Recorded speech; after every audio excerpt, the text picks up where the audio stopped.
This is why the media cannot be trusted. In 2018, NBC incorrectly reported that Trump stayed home at Christmas time, the first U.S. president since 2002 to skip visiting the troops. The news went global, but it wasn't true. The media had jumped the gun. Trump and First Lady Melania left the White House Christmas Day to visit U.S. soldiers in Iraq. On Thanksgiving, Newsweek made a similar error, falsely reporting that Trump was spending the holiday golfing at Mar-a-Lago in Florida. But the reporter had fabricated the golf story. Trump flew to Afghanistan on Thanksgiving to again be with the troops, making Trump the only president in U.S. history to visit troops in a combat zone both on Thanksgiving and so close to Christmas, though the press never reported that. CNN claimed Nancy Sinatra was not happy her father's song was played at Trump's inauguration. But Nancy Sinatra responded, "That's not true. I never said that. Why do you lie, CNN?" Time falsely claimed Trump removed the bust statue of Martin Luther King from the Oval Office. TMZ reported Trump changed Black History Month to African American History Month, but Presidents Obama, Bush, and Clinton had all called it African American History Month.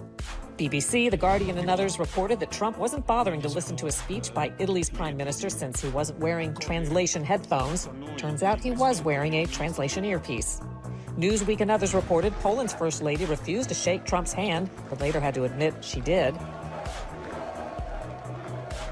CNN edited Trump's remarks to make it seem as though he didn't realize Japan builds cars in the U.S., but the full statement made clear that he does. You've been creating jobs for our country for a long, long time. Several Japanese automobile industry firms have been really doing a job.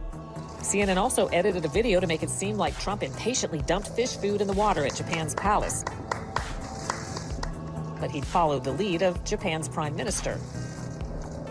Newsweek claimed Ivanka Trump plagiarized one of her own speeches, which is impossible since plagiarizing is stealing someone else's work. The UK Telegraph apologized for at least 8 mistakes in an article criticizing Melania Trump. The New York Times, AP, CNN, and others excerpted a Trump comment as if he'd called all illegal immigrants animals. These aren't people. These are animals.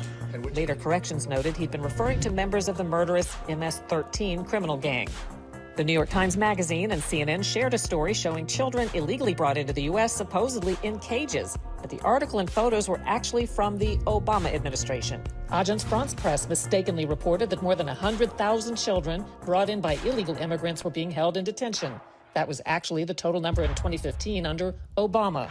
Time and others showed a crying Honduran child to illustrate Trump separating illegal immigrant parents from children, but the child hadn't been separated from her parents in the U.S.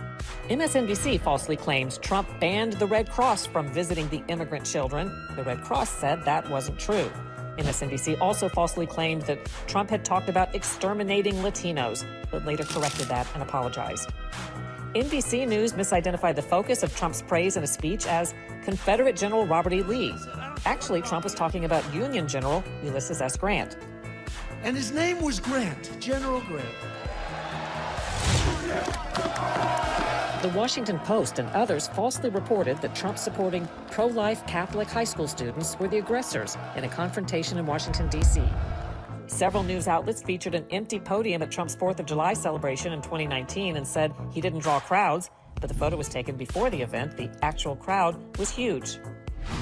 The New York Times and others implied Trump hadn't paid income taxes for 18 years, but the record shows he'd paid a higher rate than Democrats Bernie Sanders and President Obama.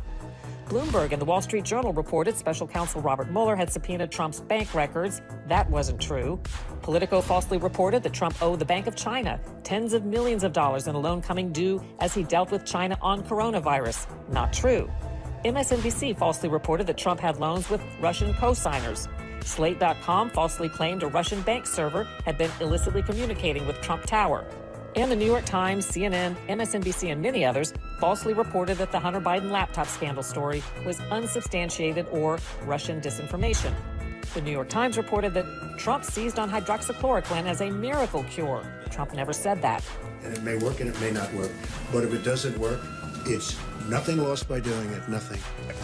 CNN and others criticized Trump for tweeting that Alabama would likely be affected by Hurricane Dorian, but official advisories had put Alabama in a projected impacted area.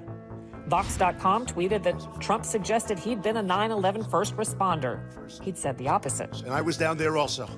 but I'm not considering myself a first responder. Multiple media falsely claimed Trump was golfing during a U.S. raid that captured the head of ISIS in Syria and that a White House photo of Trump had been staged. But Trump was at the White House. ABC aired video showing what it called a slaughter against Kurds by Turkey after Trump withdrew U.S. troops, but the video was file tape of a training show in the U.S. And USA Today connected the eagle on a Trump campaign T-shirt with a Nazi eagle, later admitting the eagle is a longtime U.S. symbol, too.